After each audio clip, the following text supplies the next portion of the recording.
अफवाहें और भविष्यवाणी। राइफल इंस्ट्रक्शन डिपो के कमांडेंट कैप्टन राइन ने अपनी रिपोर्ट में लिखा था कि दमदम स्थित शस्त्रागार में काम करने वाली नीच जाति के एक खलासी ने जनवरी 1857 के तीसरे हफ्ते में एक ब्राह्मण सिपाही से पानी पीने पर के लिए कहा था। ब्राह्मण सिपाही ने यह कहकर अपने लोटे से पानी पिलाने से इनकार कर दिया कि नीच जाति के छूने से लोटा अपवित्र हो जाएगा। रिपोर्ट के मुताबिक, कैप्टन राइट के रिपोर्ट के मुताबिक, इस पर खलासी ने जवाब दिया कि वैसे भी जल्दी ही तुम्हारी जाति भ्रष्ट हो जाने वाली है, क्योंकि अब तुम्हें गाय और सुअर की चर्बी लगे कारतूस के मुंह से घिंचना पड़ेगा।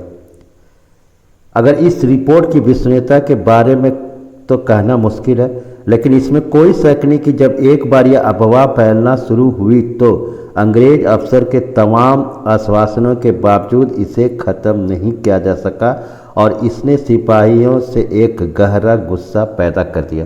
तो आज हम लोग चलिए मिलते हैं क्लास 8 के जो when people rebel 1857 and after, इसका पार्ट 3 में।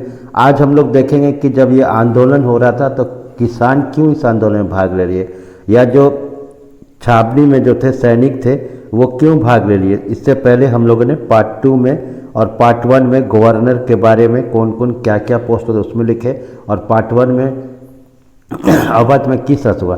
तो चलिए पीजेंट, सबसे पहले पीजेंट एंड सिपॉय। तो पीजेंट किसको कहते हैं? पीजेंट जो होता है जो खेतों में जिनके पास ज़्यादा खेत नहीं होता है, छोटा खेत होता है, थोड़ा खेत होता है, उसको पीजेंट कहते हैं। और एक बड़ा सा फार्म होता है और उसमें कई काम करता है तो उसको फार्मर कहा जाता है। सिपॉय जो भारतीय सैनिक थे, अगर अंग्रेज के लिए काम कर रहे थे, अंग्रेज जो ईस्ट इंडिया कंपनी थी, जो ईस्ट इंडिया कंपनी में यहाँ भारतीय सिपाही भी थे, तो भारतीय सिपाही को सिपॉय कहा जाता था और अंग्रेजी सैनिक को सोल्जर कहा जाता था।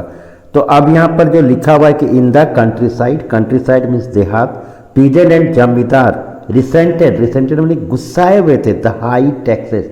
उनका गुस्सा अपना था, जो किसान थे, जमींदार थे कि इतना टैक्स लग गया। Rigid method of revenue collection, और जिस तरीके से प्रताड़ना देकर पीट कर चाबुक से पैसा वसूल किया जाता था, नहीं तो उनको एक यहाँ तक की रिपोर्ट के अनुसार है कि उसको रस्सी से बांध दिया जाता था। Many fail to pay back their loan to the money lenders. जो महाजन थे, गांव में महाजन थे, उनको पैसा नहीं दे पाए और इस तरह से उनका ज़मीन हाथ से जाते रहा। Gradually loss the lands they had tilted for generation, जो कि उन्होंने जनरेशन से जमा कर दिया गया था। तो ये तो हो गया पीजेंट्स का। सिपाही, जैसे मैंने इंट्रोडक्शन में ही कहा कि जो कैप्टन राइट का जो रिपोर्ट है उसमें उन्होंने क्या किया था। तो इंडियन सिपाही जो थे ऊपर पोस्ट में पहुंच नहीं सकते थे। अगर अंग्रेज की जो ईस्ट इंडिया कंपनी की फौज थी तो वो ऊपर पोस्ट पे पहुंच नहीं सकते थे। चाहे अंबेडकर का पिताजी को ही देख लिए, भीमराव अंबेडकर पिताजी वो सूबेदार से ऊपर नहीं पहुंच पाए थे।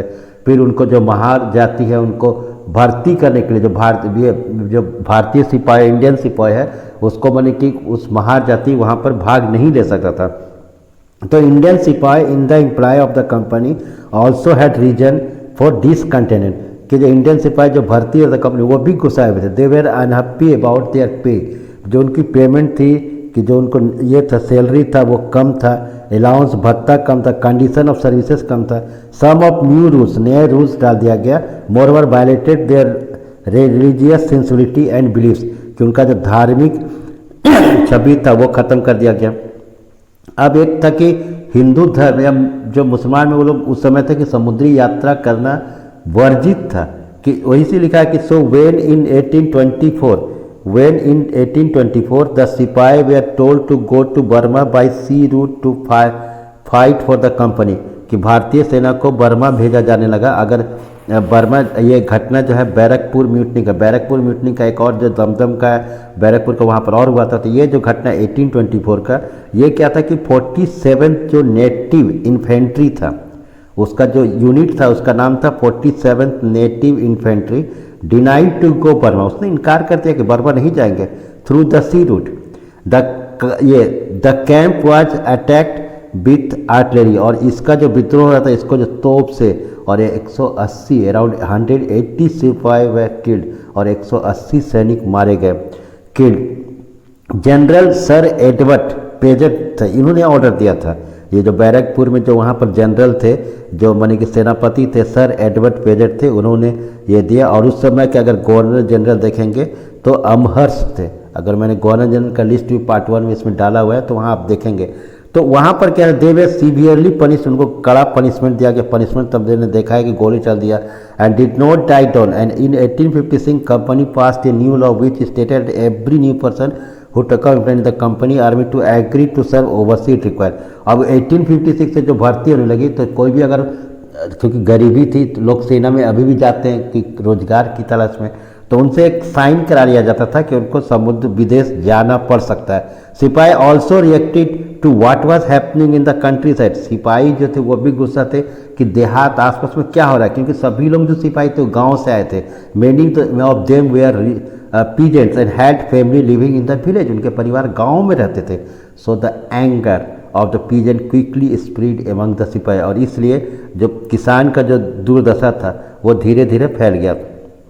अब इसके बाद और एक क्या हुआ कि रिस्पॉन्ड टू रिफॉर्म्स कि बहुत सारे सुधार हुआ। अगर आप देखें कि British believe that Indian society had to be reformed, कि अंग्रेजों का ऐसा विश्वास है कि भारतीय जो समाज है वो जंगली है, उनका जो कानून है बहुत अजोग करीब। खैर मैं इससे भी इत्फाक रखता हूँ कि सती सिस्टम जो था, प्रैक्टिस ऑफ सतीश था, तो वहाँ पर जो उसको हटाया गया बंगाल सती रेगुलेशन 1829 में, जिसमें उसमें लॉर्ड विलियम बेंटिंग तो उन्होंने इसमें बहुत बड़ा कदम उठाया राजा राम मोहन राय के साथ। लेकिन वो हिंदू धर्म लोग उसको जो थे वो मानते थे कि उनके जो धार्मिक है, रिलीजियस जो सेंटीमेंट है वो बर्बाद करे। लेकिन कुछ कदम में इनका स्वागत करता हूँ कि ये बहुत बुरा कि किसी का पति अगर डेथ कर गया तो उसकी पत्नी भी उसके साथ जलाई जाएगी जिंदा, ये गलत था। और उसके बाद देखा अगर यही लिखा हुआ है कि the British believe that Indian society had to be reform and laws were pass to stop the practice of sati and encourage the remarriage of window.